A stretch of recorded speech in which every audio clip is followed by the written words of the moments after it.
ಪೊಲೀಸರಿಂದ ತಪ್ಪಿಸಿಕೊಳ್ಳಲು building ಹಾರಿದ rowdy sheeter.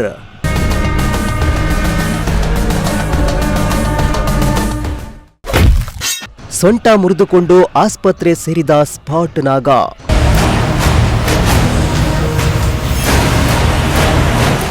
ಪೊಲೀಸರಿಂದ ತಪ್ಪಿಸಿಕೊಳ್ಳಲು ಯತ್ನಿಸಿದ ರೌಡಿ ಶೀಟರ್ ಒಬ್ಬ ನಿರ್ಮಾಣ ಹಂತದ ಕಟ್ಟಡದಿಂದ ಕೆಳಗೆ ಬಿದ್ದು ಗಾಯಗೊಂಡ ಘಟನೆ ಬೆಂಗಳೂರು ಉತ್ತರ ತಾಲೂಕಿನ ಸೋಲದೇವನಹಳ್ಳಿಯಲ್ಲಿ ನಡೆದಿದೆ.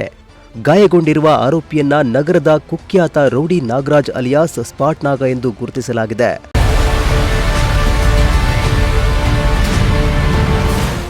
ಇನ್ನು ಯುವಕನೋರ್ವನಿಗೆ ಚಾಕು ಇರಿದು ಕೊಲೆ ಯತ್ನ ನಡೆಸಿದ್ದ ಪ್ರಕರಣದಲ್ಲಿ ಆರೋಪಿಯಾಗಿದ್ದ ಸ್ಪಾಟ್ ನಾಗ ಪೊಲೀಸರಿಗೆ ಸಿಗದೆ ತಲೆಮರೆಸಿಕೊಂಡಿದ್ದ.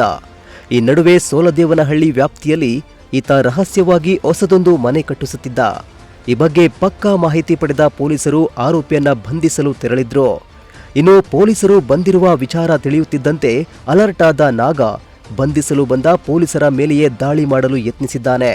ಪೊಲೀಸರನ್ನ ತಳ್ಳಿ ಅಲ್ಲಿಂದ ತಪ್ಪಿಸಿಕೊಳ್ಳಲು ಯತ್ನಿಸಿದ ವೇಳೆ ಆಯುತಪ್ಪಿ ಕಟ್ಟಡದ ಮೇಲಿಂದ ಕೆಳಗೆ ಬಿದ್ದಿದ್ದಾನೆ.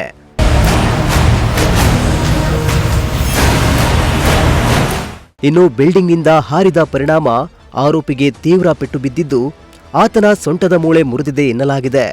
ಸದ್ಯ ಆರೋಪಿಯನ್ನ ವಶಕ್ಕೆ ಪಡೆದಿರುವ ಪೊಲೀಸರು ಆಸ್ಪತ್ರೆಗೆ ದಾಖಲಿಸಿ ಚಿಕಿತ್ಸೆ ಕೊಡಿಸುತ್ತಿದ್ದಾರೆ.